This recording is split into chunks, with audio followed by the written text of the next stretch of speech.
Olá, irmãos e amigos, estamos juntos mais uma vez a fim de meditarmos na Palavra de Deus. Hoje gostaria de compartilhar mais uma meditação baseada no Evangelho de Marcos, capítulo 11. Eu estarei lendo os versos 12 ao 14 e depois 20 ao 24. Está escrito: No dia seguinte, quando estavam saindo de Betânia, Jesus teve fome.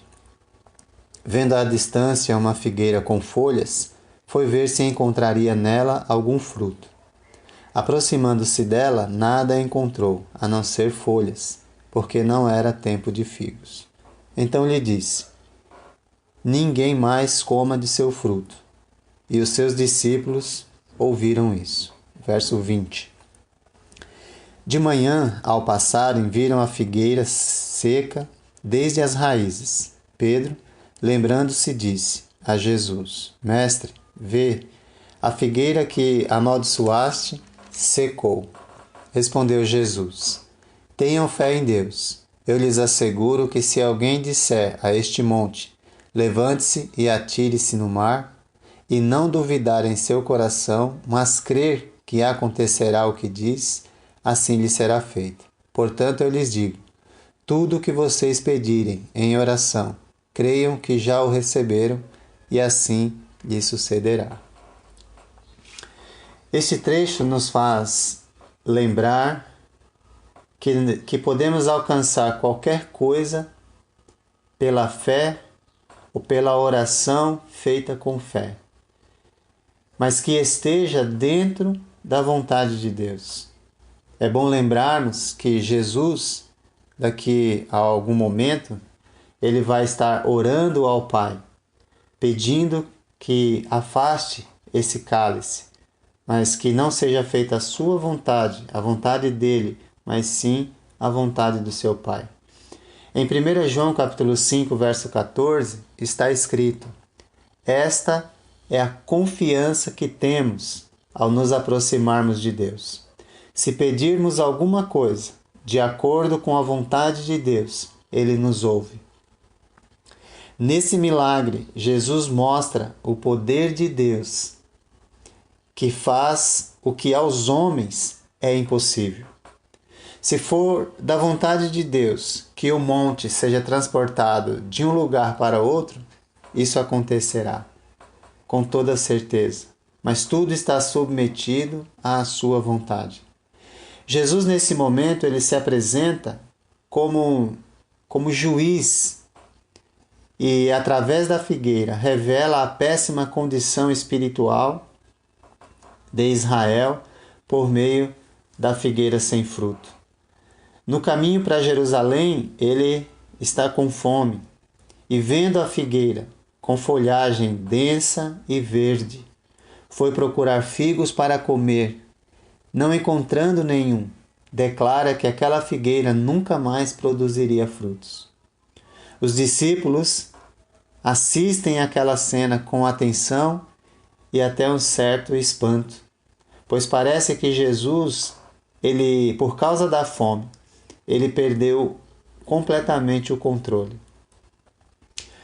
Mas, na verdade, Jesus, ele não está fora de controle. Como em todas as outras ações, Jesus ele quer ensinar algo.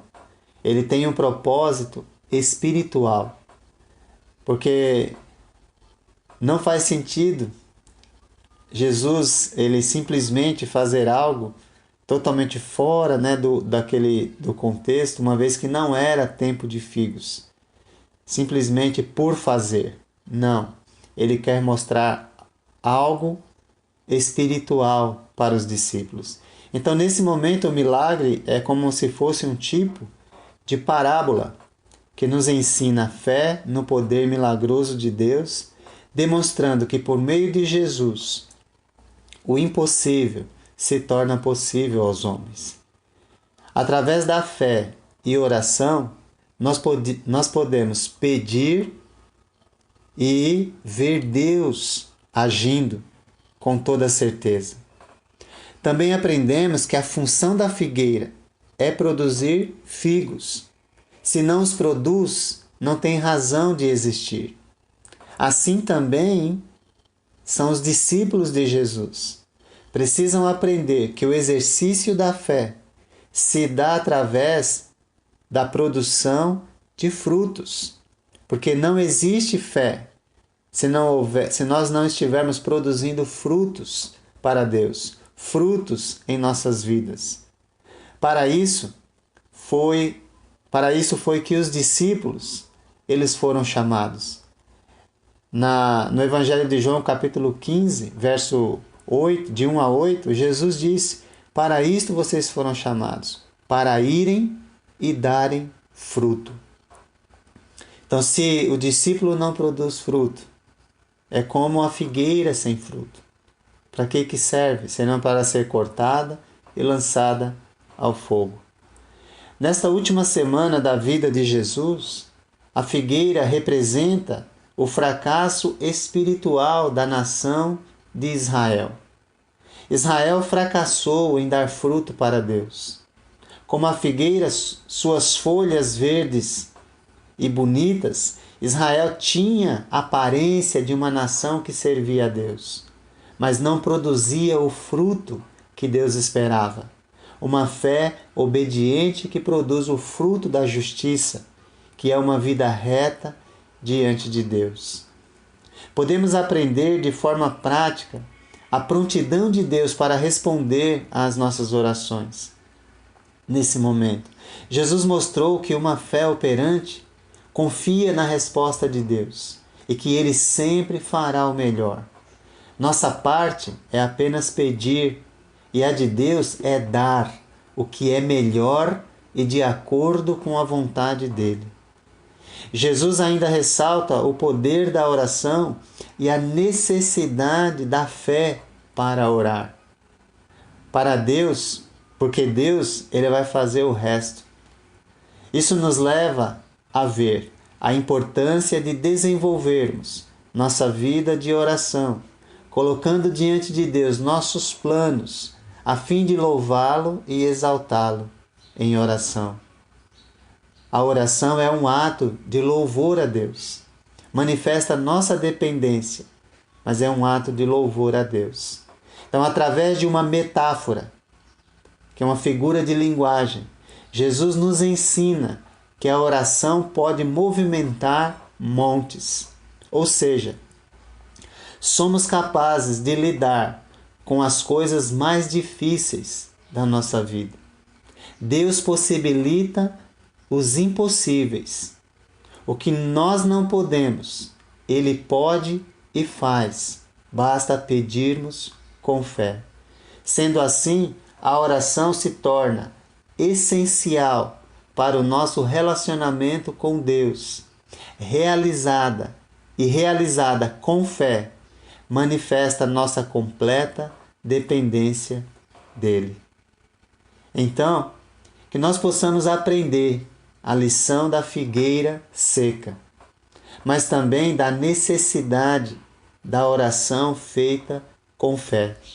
Fé que olha as possibilidades, as dificuldades, mas vê o grande poder de Deus e que nos leva a orar confiante na vitória. Como nós vimos inicialmente que a Escritura nos ensina que esta é a confiança que temos ao nos aproximarmos de Deus. Se pedirmos alguma coisa de acordo com a vontade de Deus, Ele nos ouve. E na mesma carta, o João diz que esta é a vitória que vence o mundo, a nossa fé. Então, ore a Deus, ore com fé, e certamente Ele fará sempre o melhor. Que Deus te abençoe. Mas vejo que é um erro e será meu fim. Então me toma em tuas mãos com todo o amor. És meu bom Pai e Senhor.